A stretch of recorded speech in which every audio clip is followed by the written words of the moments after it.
Symbiotic theory Konstantin propose ചെയ്ത theory വരെയാണ് കഴിഞ്ഞ ക്ലാസ്സിൽ പറഞ്ഞു നിർത്തിയത്. അപ്പം പല വേർഷൻസ് ഓഫ് എൻഡോസിംബയോട്ടിക് തിയറി അതിനെ തുടർന്ന് ഉണ്ടായിട്ടുണ്ട്. എല്ലാം തന്നെയും ഉയർത്തി കാണിച്ച പോയിന്റ് എന്ന് പറയുന്നത് ക്ലോറോപ്ലാസ്റ്റിൻ്റെയും മൈറ്റോകോൺഡ്രിയയുടെയും സ്ട്രക്ചറും പ്രോക്യാരിയോട്സും തമ്മിലുള്ള സിമിലാരിറ്റി ആയിരുന്നു.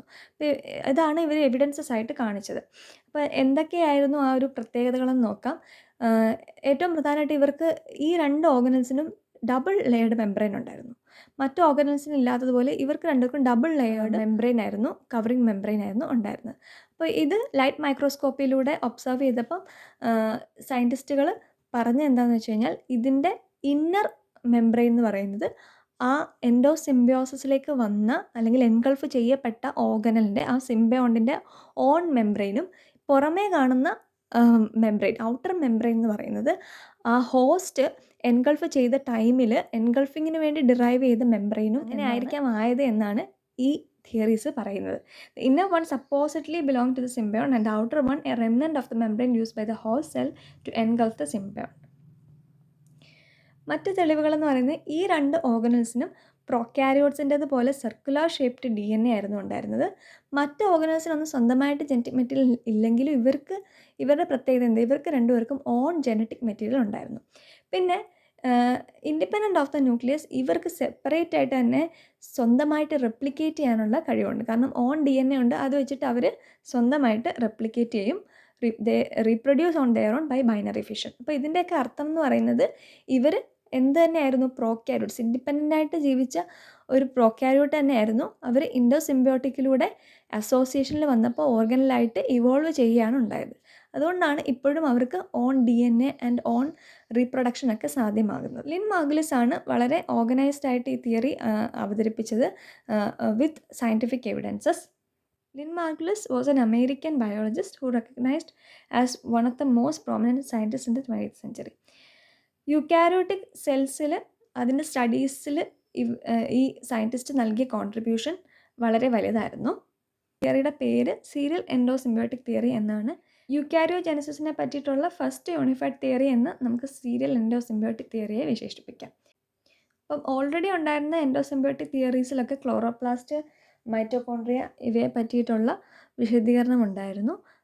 ലിൻ മാർഗുലിസിൻ്റെ തിയറിയിൽ അഡീഷണലായിട്ട് പ്രൊപ്പോസ് ചെയ്യപ്പെട്ടത് ഫ്ലജെല്ലയുടെ ഒറിജിൻ ആയിരുന്നു. ഫ്ലജെല്ല എങ്ങനെ, ഏത് ടൈപ്പ് ഓഫ് പ്രോക്യാരിയോട്ടിൽ നിന്നാണ് ഒറിജിനേറ്റ് ചെയ്തത് എന്നൊക്കെ സീരിയൽ എൻഡോസിംബയോട്ടിക് തിയറിയിൽ പറയുന്നുണ്ട്.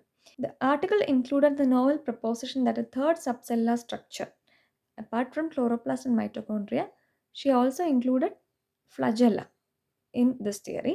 It was originated from ingestion of certain motile prokaryotes. Motile ആയിട്ടുള്ള prokaryotes, perhaps spirochete പോലെയുള്ള ഓർഗാനിസംസ്, സ്പൈറോക്കീറ്റ് ലൈക്ക് ഓർഗാനിസംസ് എന്നാണ് ഫ്ലജെല്ല എന്ന് പറയുന്ന ഓർഗൻ ഡിറൈവ് ചെയ്തത് എന്നാണ് ലിൻ മാർഗുലിസ് തൻ്റെ തിയറിയിൽ പറയുന്നത്. പിന്നെ അഡീഷണലായിട്ട് പറഞ്ഞ കാര്യം എന്ന് പറഞ്ഞു കഴിഞ്ഞാൽ ഈ പറഞ്ഞ ഫ്ലജെല്ലത്തിൻ്റെ കാര്യം അല്ലാതെ പ്രൊക്യാരിയോട്സ് സിംബയോട്ടിക് അസോസിയേഷനിൽ ജീവിക്കുന്നു എന്നുള്ളതിൻ്റെ ഒരു തെളിവ് പോലും ഇന്ന് നമുക്ക് എടുത്തു കാണിക്കാനായിട്ട് സാധിക്കത്തില്ല. അപ്പോൾ ആ ഒരു ഒബ്ജക്ഷനെ മറികടക്കാനായിട്ട് ഒരു കാര്യം കൂടെ ലിൻ മാർഗുലിസ് പ്രപ്പോസ് ചെയ്തിട്ടുണ്ടായിരുന്നു. She suggested that a prokaryote first developed a membrane around its DNA to form a proto eukaryote. അതായത് ഡയറക്റ്റ് പ്രോക്യാരിയോട്ട് അങ്ങ് യൂക്യാരിയോട്ടിക്കിലേക്ക് വരികയായിരുന്നില്ല.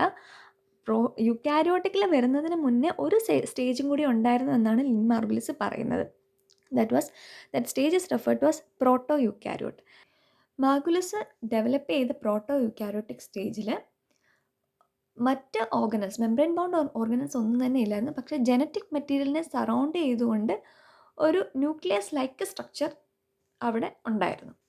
അപ്പോൾ അങ്ങനെ ഒരു സ്ട്രക്ചർ മാത്രമുള്ള ഒരു സിമ്പിൾ ഫോം ഓഫ് യൂക്യാരിയോട്ട് അല്ലെങ്കിൽ ഒരു പ്രോട്ടോ യൂക്യാരിയോട്ട് എന്ന് നമുക്ക് അതിനെ പറയാനായിട്ട് സാധിക്കും. മറ്റ് മെംബ്രെയിൻ ബൗണ്ട് ഓർഗനൽസ് ഒന്നും ഇല്ലാത്ത പ്രോക്യാരിയോട്ടിനും യൂക്യാരിയോട്ടിനും ഇടയ്ക്ക് വരുന്ന ഒരു സ്റ്റേജും കൂടെ ലിൻ മാർഗുലിസ് സജസ്റ്റ് ചെയ്തു. This proto eukaryote then is the organisms that served as the host for the bacteria which eventually become mitochondria, chloroplast and flagella. ഈ പ്രോട്ടോ യൂക്യാരിയോട്ട് ഹോസ്റ്റായിട്ട് ആക്ട് ചെയ്ത് മറ്റ് പ്രോക്യാരിയോട്സിനെ എൻഗൾഫ് ചെയ്തു. ലൈക്ക് ഫോട്ടോസിന്തറ്റിക് ബാക്ടീരിയ ക്ലോറോപ്ലാസ്റ്റ് ആയിട്ട് മാറി, aerobic bacteria mitochondria ആയിട്ട് മാറി, അതുപോലെ എൻഗൾഫ് ചെയ്യപ്പെട്ട സ്പൈറോക്കീറ്റ് ബാക്ടീരിയ ഫ്ലജെല്ല ആയിട്ട് മാറി. ഇങ്ങനെയാണ് തിയറി പറയുന്നത്. അതിൻ്റെ സ്റ്റേജസ് നോക്കാം. Proto eukaryotic stage. ആദ്യം യൂക്കാരിയോട്ട് ആവുന്നതിന് മുന്നേ പ്രോക്യാരിയോട്ടിനും യൂക്കാരിയോട്ടിനും ഇടയ്ക്കുള്ള സ്റ്റേജാണ് പ്രോട്ടോ യൂക്കാരിയോട്ട് എന്ന് പറയുന്നത്. Prokaryote develop membrane around genetic material. Genetic മെറ്റീരിയലിൻ്റെ ചുറ്റുമായിട്ടൊരു മെംബ്രെയിൻ ഡിറൈവ് ചെയ്തുകൊണ്ട് ഒരു പ്രോട്ടോ യൂക്കാരിയോട്ട് സ്റ്റേജ് അവിടെ ഫോം ചെയ്യാണ് without any other membrane bound organise. അതിനുശേഷം origin of flagella by the phagocytosis of thermo acidophil fermenting gram negative bacteria spirochete like ഓർഗാനിസംസിൻ്റെ എൻഗൾഫ്മെൻറ്റിലൂടെയാണ് flagella originate ചെയ്യുന്നത്. Origin of mitochondria and origin of chloroplast already നമ്മൾ പറഞ്ഞതാണ്. ഇതോടൊപ്പം തന്നെ propose ചെയ്യപ്പെട്ട കുറച്ച് ഓൾട്ടർനേറ്റീവ് തിയറീസ് ഉണ്ട്. അതായത് എൻഡോസിംബയോട്ടിക് തിയറി ആയിരുന്നു മെജോറിറ്റി സജസ്റ്റ് ചെയ്യപ്പെട്ടത്.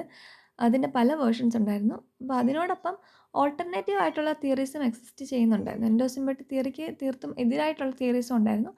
അപ്പോൾ അത് ഏതൊക്കെയാണെന്ന് അടുത്ത പാർട്ടായിട്ട് ഇടാം. Thank you.